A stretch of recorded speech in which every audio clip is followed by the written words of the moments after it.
આજના આ વિશ્લેષણમાં સ્વાગત છે. આજે આપણે જગતપુરની એક એવી ક્લાસિક કથા પર વાત કરવાના છીએ જે નેતૃત્વ, ન્યાય અને ઉતાવળા નિર્ણયોના ગંભીર પરિણામો વિશે આંખ ઉગાડી દેશે. કોઈ પણ તપાસ વિના જ્યારે આપણે કોઈ નિર્ણય પર કૂદી પડીએ છીએ ત્યારે તેની કેટલી મોટી કિંમત ચૂકવવી પડે છે તે આ કથા આપણને બતાવે છે. ચાલો સીધા જ આ રસપ્રદ વાર્તામાં જઈએ. તો પરિસ્થિતિ કંઈક આવી છે.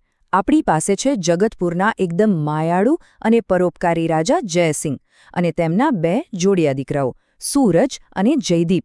હવે રાજા ઉંમરલાયક થઈ રહ્યા છે અને તેમની સામે સૌથી મોટો પડકાર એ ઊભો થયો છે કે આ બેમાંથી રાજ્યનો વારસદાર કોને બનાવવો. બંને દીકરાઓ તેમને સરખા જ વહાલા છે, એટલે આ નિર્ણય લેવો રાજા માટે લોઢાના ચણા ચાવવા સમાન બની ગયો છે. પણ આગળ વધતા પહેલા જરા આ ફિલસૂફીભર્યા પ્રશ્ન પર વિચાર કરો. એક સાચા અને મહાન રાજાની ઓળખ શું હોઈ શકે? શું એ કે તે કેટલી ઝડપથી પોતાની સત્તાનો ઉપયોગ કરે છે, કે પછી એ કે તે કપરી પરિસ્થિતિમાં પણ કેટલી ધીરજ રાખી શકે છે? આ જ એ મૂળભૂત પ્રશ્ન છે જે રાજા જયસિંહની આ દ્વિધાનો ઉકેલ લાવશે. તો ચાલો જોઈએ કે આખરે આ યોગ્ય વારસદારની શોધ કેવી રીતે આગળ વધે છે. આ ધર્મ સંકટમાંથી બહાર આવવા માટે રાણી એકદમ પ્રેક્ટિકલ અને સચોટ સલાહ આપે છે.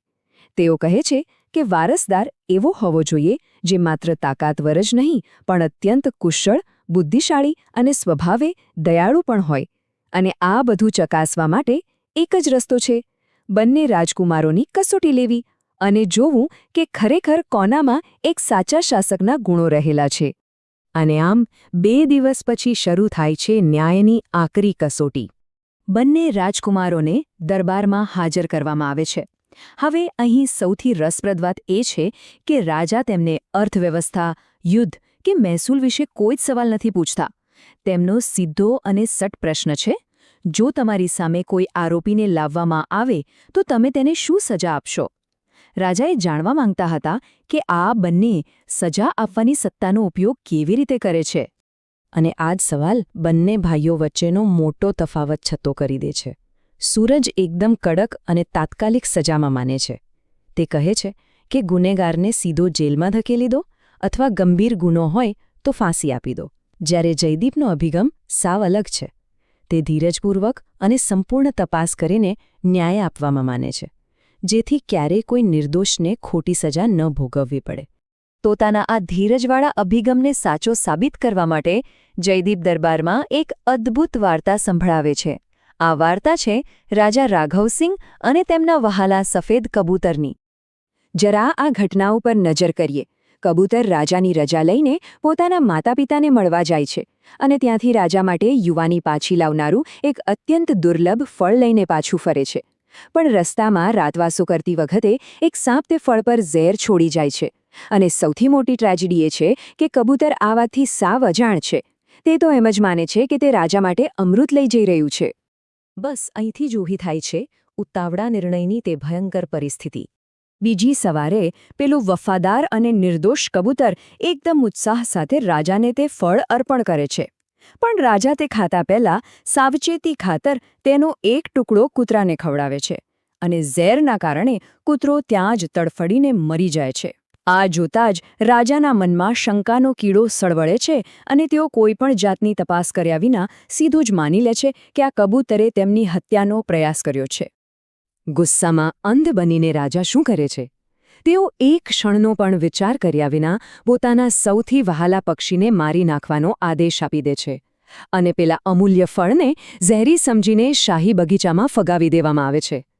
હકીકત જાણ્યા વિના ક્રોધમાં લેવાયેલો આ નિર્ણય ખરેખર કેટલો વિનાશક હતો તે હવે આપણને જોવા મળશે. પણ કહેવાય છે ને કે સત્ય ક્યારેય છુપાયેલું નથી રહેતું. ચાલો જોઈએ કે આ વાર્તા દ્વારા સાચો ઉત્તરાધિકારી કેવી રીતે સામે આવે છે. સમય વીતતો જાય છે અને બગીચામાં ફેંકી દીધેલા પેલા ફળમાંથી એક મોટું ઝાડ ઉગી નીકળે છે. એક દિવસ રાજાનો એક ઘરડો નોકર જિજ્ઞાસાવશ એ ઝાડ પરથી ફળ તોડીને ખાય છે. અને ચમત્કાર જુઓ! તે ફળ ખાતાની સાથે જ તેની વૃદ્ધાવસ્થા ગાયબ થઈ જાય છે અને તે એકદમ યુવાન બની જાય છે. પેલા ફળની અસલી સચ્ચાઈ હવે છતી થઈ ગઈ હતી. જ્યારે આ જુવાન થયેલો નોકર દોડતો દોડતો રાજા પાસે પહોંચે છે અને આખી વાત જણાવે છે ત્યારે જરા વિચારો રાજાની શું હાલત થઈ હશે. રાજાને એ કડવી વાસ્તવિકતા સમજાય છે કે તે ફળ તેમને મારવા માટે નહોતું. પોતાની ઉતાવળ અને તપાસ ન કરવાની એક ભૂલને કારણે તેમને પોતાના એક સાચા, નિર્દોષ અને વફાદાર મિત્રનો જીવ લઈ લીધો.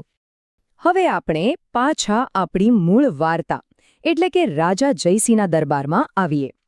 જયદીપના મોઢેથી આ હૃદયસ્પર્શી અને ગહન વાર્તા સાંભળ્યા પછી રાજા જયસિંહ સમક્ષ હવે આખું ચિત્ર એકદમ ક્લિયર છે. રાજા જયસિંહને ખાતરી થઈ જાય છે કે જયદીપમાં એક મહાન શાસક માટે જરૂરી સૌથી મોટો ગુણ એટલે કે ધીરજ અને શાણપણ છે.